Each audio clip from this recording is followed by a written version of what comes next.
Welcome back to the Sports Hub Golf Club, where today I have three of the premier golfers. Hold on, strike that, reverse it. I have three of the premier ultimate players in New England who also happen to play golf.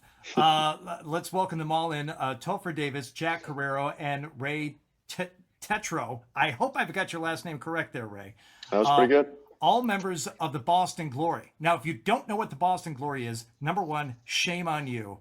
And number two, we're going to talk about that too, in addition to golf this morning. So, first and foremost, guys, I'll start with you, Topher. Thanks so much for being on the show. Oh, pleasure to be here. Thanks so much for having us. As we were discussing just a couple of minutes beforehand, this is not going to be some kind of hybrid golf slash disc golf conversation because I get this question a lot. Hardy, you love golf. You love frisbee, as people will insist on calling it. I'm like, man, I don't want to give you the whole Discraft 175-gram Ultimate Sport Disc speech. I don't want to talk about the trademark of the Whammo Corporation. I don't want to do that. But I also don't want to talk about disc golf. And it seems like something that would be right up my alley, somehow combining my two loves. I don't know what it is. I've tried it. I'm okay at it. I don't love it. So is there any disc golf in your life, Topher? Me personally, no. I think in here Jack might play the most disc golf, but Okay. I kind of feel like I'm so far into the ultimate, like ultimate frisbee and playing that way. I don't want a second weird niche sport to do. Yeah. So I do like regular golf, stick golf or ball golf, as sometimes I need to clarify with my friends. I'm say, hey, you want to go golfing, and they think I mean disc golf because that's more common. But Yeah, no, you want no, to grab your little hemp bag with all your no. different discs in it Yeah. and go barefoot through the park. No, no, thank you. Does it bother you, number one, Topher, that people that when you're telling people what you do, you still have to say ultimate frisbee? Because I feel the need to say that too. Um, I'm over being bothered by it, I guess. Okay. It is tricky. Definitely when you say frisbee first, a lot of people say, yeah, I got a cousin does that. They play disc golf, and that's no good. I am impressed that you are, well aware about your ultimate disc, ultimate frisbee registered trademark lore. It's But impressive. the nice thing, I guess, with the Glory is they've now incorporated frisbee, so we do get to say Ultimate Frisbee Association for the league. So Right. some of those things have been taken care of. I guess we can blame the college kids back in New Jersey 60 years ago for coming up with the name Ultimate in the first place and kind of hamstringing all of us going forward. All right, Ray, if you are in fact the disc golf player of the group, um, given a choice between the three, you can go out and play one today. Right now, you can play golf, you can play Ultimate, or you can play disc golf. Which one are you going to go do? Phew. I think on a hot day like today, I think I'd choose stick golf because then I could have a nice cold beverage in my hand. There you go. There you go. But oh, you can't do that in. You Well, I can't do guess that in. you could do that in disc golf. I'm just not Yeah. very good at disc golf. All right. All right. And Jack, any disc golf for you? Yeah, I play far too much disc golf for what I actually do. Um, yeah, I think that it's kind of the opposite of Topher. It's like I'm already so good at the other disc sport. Why not try and be better at the sport that makes more money? Um, and so I think probably today definitely going to be definitely ball golf for Ray's purpose. Also, you can't drive carts on courses. Yeah. We got to love a cart. It's true. Yeah. Yeah. Now, I was a little nervous about this interview because whenever you get to interview an athlete or a band or someone that you know a lot about or have a lot of passion for, the interview can go poorly. And I'll just say I believe based on your ages and bios, I was playing Ultimate before any of you were born. So I'm going to try and just set that aside and just focus in on some golf and some Ultimate talk here today and not get all geeky about it so that we end up with a terrible interview because that would be bad. So instead, let's talk a little bit about the Boston Glory first. We'll move to golf and then we'll circle back to the Boston Glory. You guys are all having a fantastic season. I believe you're 8-0 right now. And how's the team coming together? tell us what's coming up next on the schedule and everything that's going on. Topher, if you want to lead us off, how's the season been going? Like I said, 8-0, fantastic. Yeah, it's been a great start and historically great start for the team. I think all of us have maybe been around since it started in 2021 as the first season. And, there are definitely some growing pains for the area. We have an exciting, matchup. It's the next home game is going to be Sunday, July 6th. That's going to be against DC, and they're the team. They knocked us out of the playoffs last year. They're kind of gearing up to be second place. And if we're able to beat them on Sunday, then we are able to clinch the number 1 seed for our division this year. And that would be the first time we've been able to do that. So it's kind of been a long, over the past couple seasons, growing to the pinnacle of where we are now. All right. Very impressive completion percentage so far this season for you, Topher. 96.85%. You're not throwing too many away, are you? What is your go-to throw? My go-to is to throw to the reset person right behind me, probably. That's how you get those throwing percentages up. The old dump and swing. Yeah. Oh boy, you're sounding. You know what? You could come out and run with us 54-year-olds. That's our game, man. Very little defense, a lot of dumping, a lot of swinging. That sounds like the dream environment that I'm playing for. Let's move over to you, Ray, here for a second. In terms of being with the team for this long, how have the crowds been? What's the reaction like? You guys play at Hormel Stadium, as Topher just mentioned. You got a game coming up here on July 6th. What's been the reaction like for the home fans here in Boston?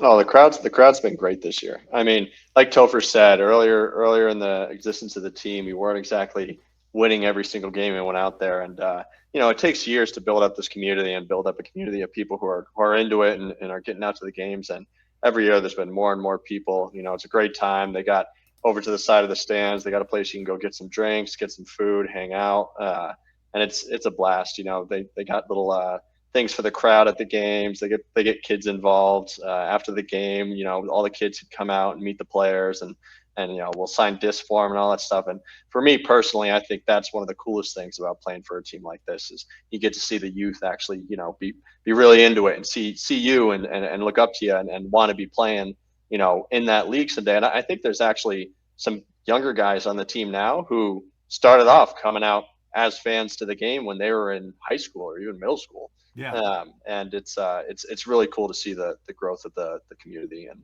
it's always a good time, especially when we're winning every game we go out there for. Right, winning every game. Now, Jack, I would be remiss if I did not bring up your dipping completion percentage this season. It's down a little bit. There were rumors that you were blaming the receivers. Is that true? And what have you done? What have you said to the guys in order to? Are you telling them just to pancake everything from now on? Just 2 hands on the disc, guys. I'm giving you quality throws. You got to come down with them. I'm gonna blame the new disc. Every year they kind of change every once in a while. This year, get a better functioning disc, thicker rim, designed to throw in the wind better, which I have not figured out clearly by the completion percentage here. And we'll talk to the guys every once in a while. Be like, I got this throw, so I got to do more dumping and swinging. Clearly, I'm doing too much backing up field. Wait. Name it. What's his completion percentage at? He is at 84.62%. That's low. Stop. That's low. So and his plus minus is a -1. Look, your teammates asked me to bring it up, dude. It's not me. I wouldn't have brought up the plus minus. Yeah, that's low. That's low. Both the plus minus and bringing it up. Yeah. Well, listen. I want to talk about the disc just for a moment before we pivot to golf, because when I started playing, at least in college, and I played, it was only just like an intramural and eventually like a club sport at Michigan State where I went to, and then we kind of developed our own club team. And I was on a team that won sectionals a couple of years in a row. No big whoop. Again, I'm not here to talk about me, guys. I'm here to talk about you. But the disc was always the Discraft UltraStar 175 gram Ultimate Sport Disc. Has that been the official disc of your league? And you mentioned a change here recently. What are you using now, and what is that like to change equipment like that? Topher? Yeah, so as Jack was mentioning, it's a new disc, and I don't really know the model because I think last year there was a new mold because there was some partnership with a company called Aria, who's kind of was an Oh yeah, independent disc producer, yeah, but also with Whammo, so that they could become the Ultimate Frisbee Association. They were the American Ultimate Disc League because they didn't have the Frisbee rights. gotcha. So with like the new company, there've been like some changes to the design a little bit, and this year has been markedly different from last year, which was already different that from like the Discraft 175. All right, is it let's say this, Jack? It's obviously a problem for you, so I won't even ask. But Ray, would you as we pivot to golf, would you rather switch putters in the middle of a season or switch the type of disc that you're using in the middle of a game? Or how about putters in the middle I of a round or the disc in the middle of a game? I think, ooh, in the middle of a game, I'd switch putters, mainly because I'm not Yeah, picking up that many strokes anyways. right. And my putt, yeah, no, my putting is a crime scene anyway. So it's like, yeah, give me a new putter. If you, I mean, Exactly. I'll putt with my wedge a lot of times. I'm like, screw it, this other thing isn't working. I mean, Um, if you're giving me like a Scotty Cameron or something, then yeah, I'll take a new one. yeah, exactly. Yeah, it depends on what I'm switching to.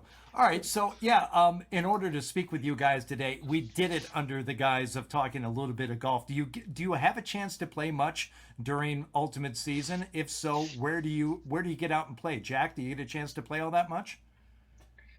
I feel like we play. I play with Topher usually in the summers and Ray, um, and we've recently been branching out a little bit more than usual. Also, I hit the driving range way more than I hit the actual courses. Yeah. You know, easier. Also, if I lose the ball there, whatever. Lose the ball in the course, I pay for that. Not great. Um, and so we played branching most recently, which we Oh liked, yeah. but in the pouring rain. So would go back there again when it was sunny.